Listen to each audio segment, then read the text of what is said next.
नमस्कार, मी मयुरी आणि आपण पाहतात मुंबई आउटलुक। प्रेमनाथ एक असा अभिनेता ज्याने हिरो होण्याचे स्वप्न पाहिले, परंतु नशिबाने त्यांना चित्रपट सृष्टीतील एक परिपूर्ण खलनायक बनवले।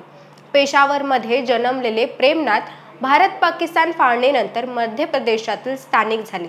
त्यांचे वडील पोलीस विभागात होते, म्हणून त्यांनी प्रेमनाथ यांना सैन्यात भरती केले।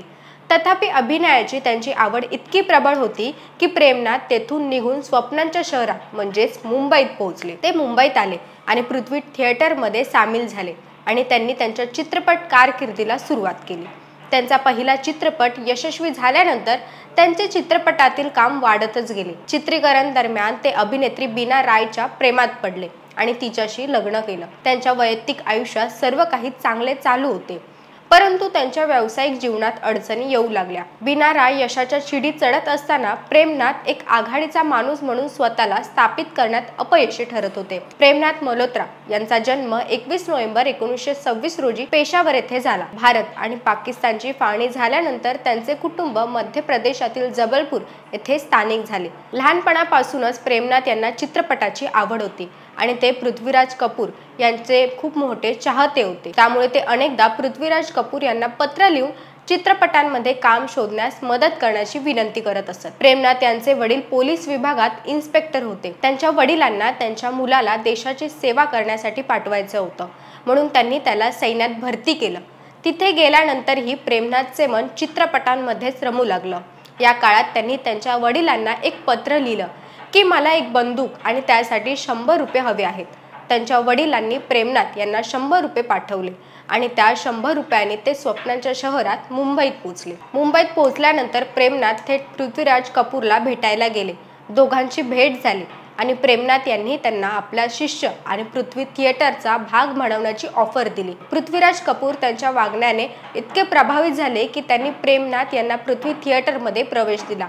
तिथेच त्यांनी पृथ्वीराज कपूर यांचा मुलगा राज कपूरशी मैत्री झाली। त्यांची मैत्री खूप खोल होती, पण दोघांनाही माहिती नव्हतं की ती नंतर नात्यात रूपांतर होईल। त्यानंतर प्रेमनाथ यांनी 1998 मध्ये अजित या चित्रपटातून अभिनय क्षेत्रात पदार्पण केलं। अजित हा चित्रपट पहिल्या रंगीत चित्रपटांपैकी एक होता। प्रेमनाथ यांनी मोनिका देसाई सोबत सहकलाकार म्हणून काम केलं। त्यांच्या पदार्पणानंतर प्रेमनाथ राज कपूर यांच्या दिग्दर्शक पदार्पण करणाऱ्या आग आणि बरसात या चित्रपटात दिसले। चित्रपटामधील अपयशामुळे प्रेमनाथ इतके निराश झाले होते की त्यांनी काही वर्ष चित्रपट जगापासून स्वतःला दूर केलं। या काळात ते एक साधूसारखे जगू लागले। तथापि काही वर्षांनंतर प्रेमनाथ चित्रपटामध्ये परतले, यावेळी नायक नाही तर खलनायक म्हणून। या दुसऱ्या इनिंगमध्ये त्यांना फक्त यश मिळाले। चित्रपटापासून बराच काळ दूर राहिल्यानंतर प्रेमनाथ यांनी जॉनी मेरे नाम या चित्रपटाद्वारे पुनरागमन केलं, ज्यामुळे त्यांना प्रचंड लोकप्रियता मिळाली। अनेक हिट चित्रपटांमध्ये काम केल्यानंतर प्रेमनाथ सर्वाधिक मानधन घेणाऱ्या अभिनेत्यांच्या यादीत सामील झाले। लग्नानंतर अनारकली, ताजमहल आणि घुंगट सारख्या चित्रपटांमध्ये बीना रॉय सारखी प्रसिद्धी मिळवत असताना प्रेमनाथ अपयशाला सामोरे जात होते। परिस्थिती अशी होती की त्यांच्या घरी येणाऱ्या प्रत्येक लग्नपत्रिकांवर मिस्टर अँड मिसेस राय असे लिहिलेले होते। बहुतेक दिग्दर्शक बीना रायला कास्ट करण्याच्या उद्देशाने त्यांच्या घरी येत असत, परंतु प्रेमनाथला वाटले की त्यांच्या चित्रपटांच्या ऑफर आणत आहेत। त्यांच्या जीवनकथा अगदी अभिमान चित्रपटाच्या कथेसारखीच बनली। पत्नीच्या यशाने तो दुःखी नव्हता, पण स्वतःच्या अपयशाने त्याला त्रास दिला। परिणामी तो काही वर्ष चित्रपट सृष्टीपासून दूर राहिला। त्या काळात तो एक साधूसारखं जीवन जगत होता। बॉबी चित्रपटात प्रेमनाथ यांनी डिंपलच्या वडिलांची भूमिका केली। या भूमिकेसाठी त्यांना सर्वत्र कौतुकाचा वर्षाव झाला। जॅक ब्रॅग्झा एक मच्छीमार होता। या भूमिकेसाठी स्वतःला चांगल्या प्रकारे तयार करण्यासाठी प्रेमनाथ यांनी मुंबईतील मच्छीमारांसोबत अनेक दिवस वक्तव्य केलं। एकत्र राहिल्यानंतर त्यांना जॅक ब्रॅग्झांसारखे पात्र अधिक चांगल्या प्रकारे समजेल असा त्यांचा विश्वास होता।